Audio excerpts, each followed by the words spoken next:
Hey everyone, heading to meetings, presenting today actually up at the Grundy County Fair, Practical Farmers of Iowa event. That'll be fun. Get back in, chatting with a bunch of farmers up there about soil health and cover crops and whatnot, and improving sustainability. Was at a meeting last night, spoke on a water quality panel hosted by Iowa Public Radio. And there was a huge crowd, well over 200 people. It was awesome. And wanted to talk a little bit about some of my thoughts on that here today. We'll get some of the actual audio queued up, and you can hear the whole thing on Iowa Public Radio. And it should be a really, really good program. We had a good time doing it last night. Overall, we have got to keep moving faster to improve soil health, improve water quality, and make massive change, or else there's going to be regulations come. There's a huge push for regulations, a huge push for blanket. Everyone has to follow certain rules. Minnesota has certain things already in place.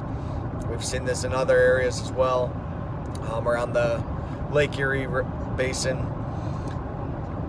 We do not want those things to happen. They're going to restrict agriculture a ton. They're going to be detrimental to profitability for the farm and run a lot of small farmers right out of business. And it's going to be really, really painful for the rural Iowa economy, for small family farms, and not good for Iowa agriculture. If regulations come and the government essentially says, here's what you can and can't do with your land, and we're going to monitor you, and you get a fine if you don't comply. There's a lot of people who want to make that stuff happen, and that does not sound very fun to me as a farmer. And I hope to you as a farmer it doesn't sound fun, and to you as a consumer, I hope you say, wow, I want to be told what I can and can't do in my daily life. How do we help these farmers to be able to make sure that they're doing things better, make sure that these regulations don't come?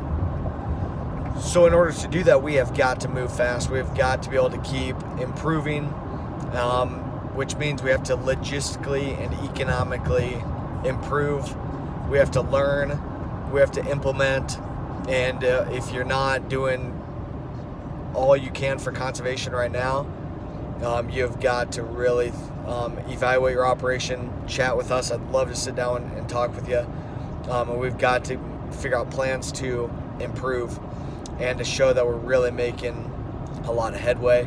That's where we're trying to put out a lot of content to show the efforts that we're making, and try to highlight farmers who are doing a good job. We're working with a lot of guys who are learning a ton, who are really making things happen. We've got to be able to do that.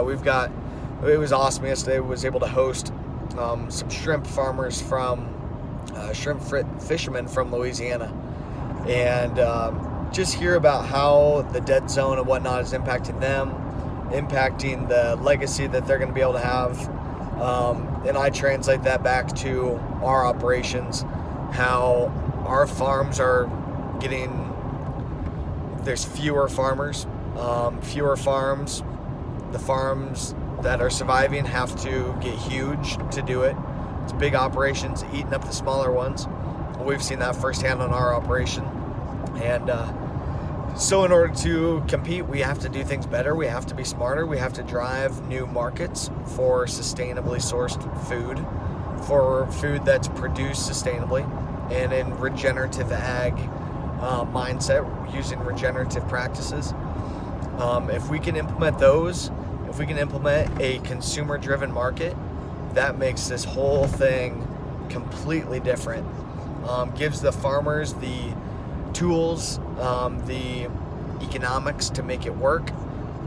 Changing is expensive, and if we can continue to drive a consumer market for produce, for food that is produced better, food and fuel and fiber that's produced better, we can really, really make some things happen.